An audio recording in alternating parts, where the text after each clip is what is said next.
ঠান্ডা এসে গেছে, কনকনে শীত পড়েছে, তাই একটা নতুন রেসিপি নিয়ে চলে আসলাম। আজকের রেসিপির নাম হলো মুরগির মাংস দিয়ে সিঙ্গারা। তার আর এক নাম হলো চিকেন সমোসা। তো এই চিকেন সমোসা বানানোর জন্য কি কি উপকরণ লাগে একটু দেখে নিন। তার আগে বলে দিই, কেউ ভিডিওটা টেনে দেখবেন না, কারণ অনেক কিছু তাহলে মিস করে যাবেন। আর দেখতে দেখতে আমার চ্যানেলটাকে সাবস্ক্রাইব, লাইক, শেয়ার করতে ভুলবেন না। তো চলুন দেখে নিই আজকের রেসিপি চিকেন সমোসা।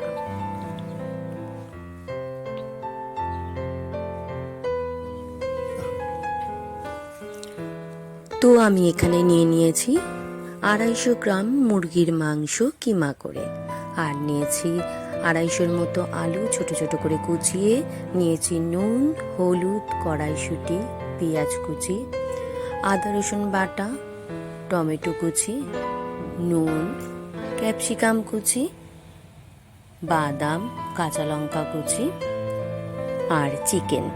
এই নিয়ে আজকে আমাদের রান্না চিকেন সমোসা। তো চলুন দেখে নিই। এখন আমি এখানে 1 বাটি ময়দা নিয়ে নেব। ময়দাটা নিয়ে নিয়েছি, ময়দার মধ্যে একটুখানি ফাঁকা করে নিয়ে এখানে আমি দিয়ে দেব এখন পরিমাণ মতো নুন,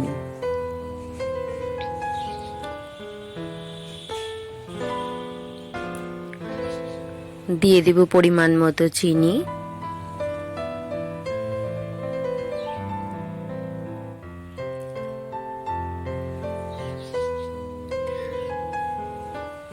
আর দিয়ে দেব বড় চামচের 2 চামচের মতো সাদা তেল। এগুলো দেওয়ার পরে ময়দাটাকে ভালো করে ময়ান দিয়ে নেব। ময়ান দেওয়ার পরে এখন আমি এটাকে মুঠো করে চাপ দেব। তো দিলে পুরো একদম টাইট হয়ে আটকে থাকবে, ঝরে পড়ে যাবে না। তখন বুঝে নিতে হবে যে না, আমার ময়ান দেওয়াটা হয়ে গেছে। ঠিক এরকম হবে একটা দলা, যেটা না ভাঙলে ভাঙবে না।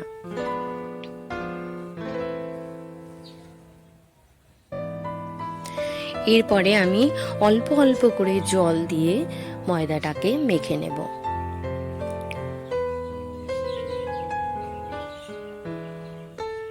একবারে জল দেব না, কারণ পাতলা হয়ে যেতে হবে, যেহেতু সিঙ্গারা তৈরি করব, তাই অল্প অল্প জল দিয়ে ডোটাকে তৈরি করে নেব।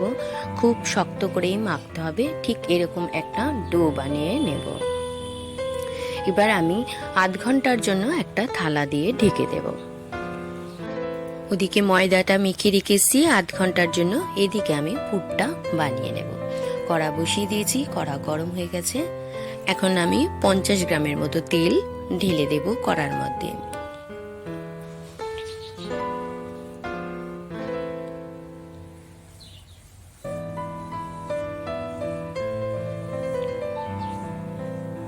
তেল গরম হয়ে গেছে, এখন দিয়ে দেবো কুচো করে রাখা শুকনো লঙ্কা।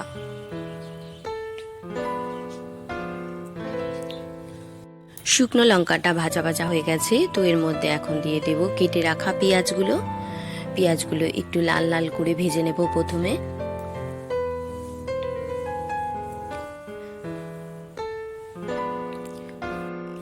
পেঁয়াজটা ভাজা হয়ে এসেছে, এখন এর মধ্যে দিয়ে দেব কেটে রাখা ক্যাপসিকাম।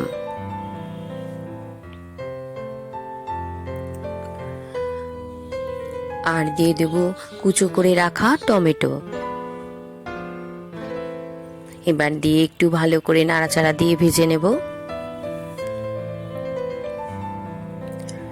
টমেটো, ক্যাপসিকাম, পেঁয়াজ ভাজা হয়ে এসেছে, এখন এর মধ্যে দিয়ে দেব আদা আর রসুনের পেস্টটা।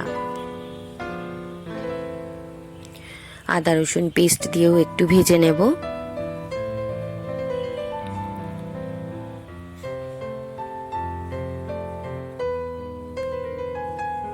এরপরে দিয়ে দেব কড়াইশুঁটি।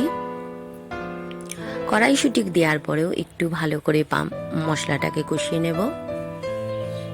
এরপরে দিয়ে দেব পরিমাণ মতো হলুদ গুঁড়ো, পরিমাণ মতো নুন, পরিমাণ মতো চিনি, আর দিয়ে দেব কুচো করে রাখা কাঁচা লঙ্কাগুলো। সব কটা জিনিসকে আমি ভালো করে কষিয়ে নেব। এরপরে দিয়ে দেব কেটে রাখা আলুগুলোকে।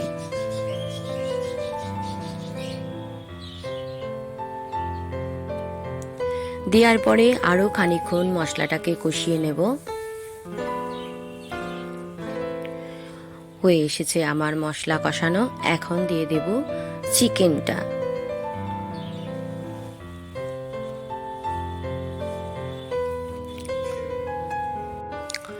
চিকেন দেওয়ার পরে ভালো করে আরো 5 মিনিট কষিয়ে নেব।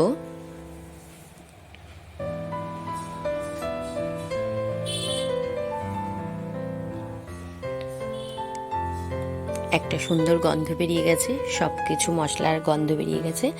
এখন আমি এর মধ্যে দিয়ে দেব মরিচ গুঁড়ো 1/2 চামচের মতো। মরিচ গুঁড়োটা দেওয়ার পরে ভালো করে আরো খানিকক্ষণ কষিয়ে নেব।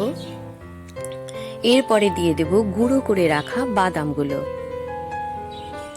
বাদাম দেওয়ার পরেও খানিকক্ষণ কষিয়ে নেব।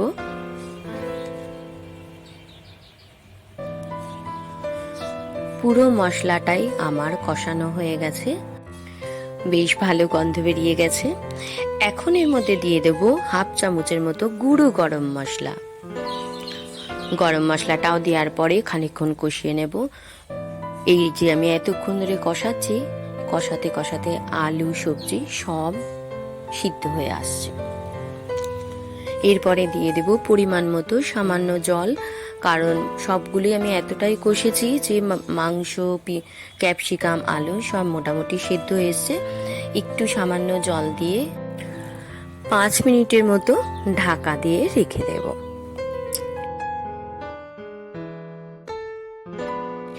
এখন ডোটাকে খুলে দেখে নেব। ঠিক ডোটা এরকম দেখতে হয়ে যাবে। এরপরে আমি ডোটা থেকে ছোট ছোট করে লেচি কেটে নিয়েছি, আর সঙ্গে নিয়েছি ময়দার গুঁড়ো খানিকটা, আর নিয়েছি জল, আর নিয়ে নেব সঙ্গে একটা ছুরি। এবার দেখে নেব পুরটা রেডি হয়ে গেছে কিনা। খুব সুন্দর একটা গন্ধ বেরিয়েছে।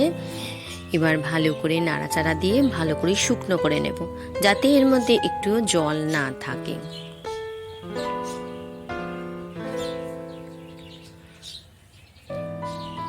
রেডি হয়ে গেছে পুরটা। এখন আমি এটা একটা পাত্রের মধ্যে তুলে নেব, নিয়ে ঠান্ডা করতে দিয়ে দেবো, কারণ যেহেতু শীতকাল চট করে ঠান্ডা হবে না।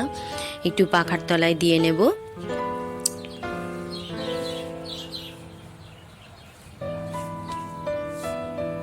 এখন আমি এখানে বেলুন চাকি নিয়ে নিয়েছি, একটা লেচি নিয়ে নেব, সামান্য একটু ময়দার গুঁড়ি দিয়ে দেব, দিয়ে লুচির আকারে একটু বেলে নেব। লুচির আকারে বেলার পরে সামান্য উপর দিকে একটু বেলে দেব, নিচের দিকে একটু বেলবো, যাতে একটু লম্বা আকারের হয়।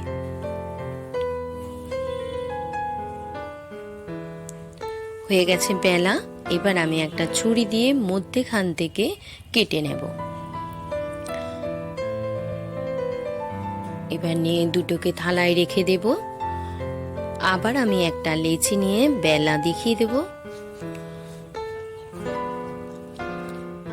ঠিক ওইভাবেই বেলে নেব, লুচির আকারে বেলে ওপর দিকে একটু বেলে দেব, নিচের দিকে একটু বেলে লম্বাটে মতো করে নেব।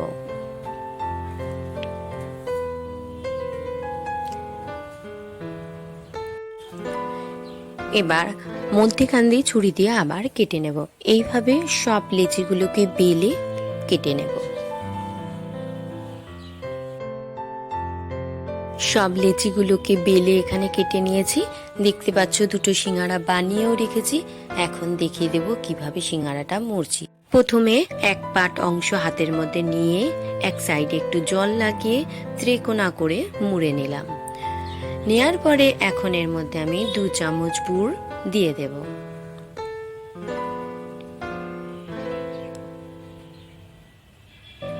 এরপরে ভালো করে ঠেসে আবার একটু জল নিয়ে 4 সাইডে লাগিয়ে নেব। লাগানোর পরে আস্তে আস্তে করে ভালো করে জোরে চিপে দেবো, মধ্যেখানে একটা পাট দিয়ে মুড়ে ভালো করে রেখে দেব। হয়ে গেল সিঙ্গারার আকৃতি দেখতে। আবার একটা মুড়ে দেখিয়ে দিচ্ছি। প্রথমে হাতের মধ্যে এক পিস তুলে নিয়ে নেব, তারপরে এক সাইডে একটু জল লাগিয়ে নিলাম, এক সাইডে লাগাবো, তারপরে তিকোনা করে একটু মুড়ে নেব। মোড়াটা একটু ভালো করে মুড়তে হবে যাতে তেলে পড়লে খুলে না যায়।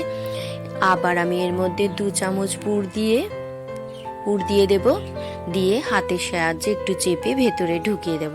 তারপরে আবার জল নিয়ে 4 সাইডে লাগিয়ে জোরে জোরে চিপে একটা মধ্যে ভাঁজ দিয়ে পুরো সিঙ্গারাটাকে চেপে দেব,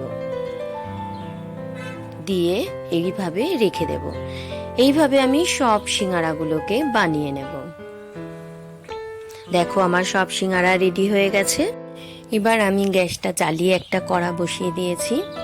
এখন এর মধ্যে আমি দিয়ে দেব 200 থেকে 300 গ্রাম তেল, কারণ সিঙ্গারা ভাজতে গেলে একটু ডুবো তেলে ভাজতে হয়।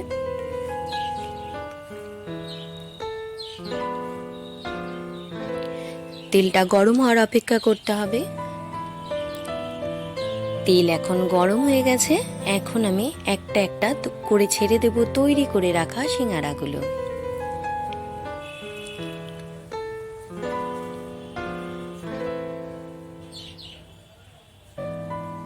সিঙ্গারাগুলো কেমন বসে আছে, তেলের মধ্যে বসে বসে নাচছে। এবার একটা ছান্না নিয়ে ওদের গায়ে অল্প অল্প করে একটু তেল দিয়ে দেব, যাতে উপরটা শক্ত হয়ে যায়। এবার আমি একটা সাইড হয়ে গেছে আর এক সাইড উল্টে দিলাম।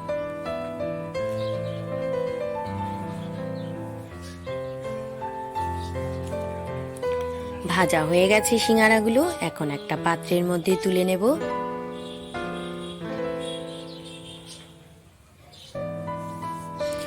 যা সুন্দর গন্ধ বেরিয়েছে কি বলবো। যখন আপনারা এইভাবে ঘরে সিঙ্গারা বানাবেন তো আপনারাও এরকম গন্ধ পাবেন। রেডি হয়ে গেছে আমার সিঙ্গারা রেডি। এখন আপনারা এই সিঙ্গারাটা চায়ের সাথে কফির সাথে পরিবেশন করতে। তো আজ আসি, আবার আসবো নতুন রান্না নিয়ে শ্রীমান্তিকা হেসেলে। ততক্ষণ আপনারা সাবধানে থাকুন, সুস্থ থাকুন, ভালো থাকুন।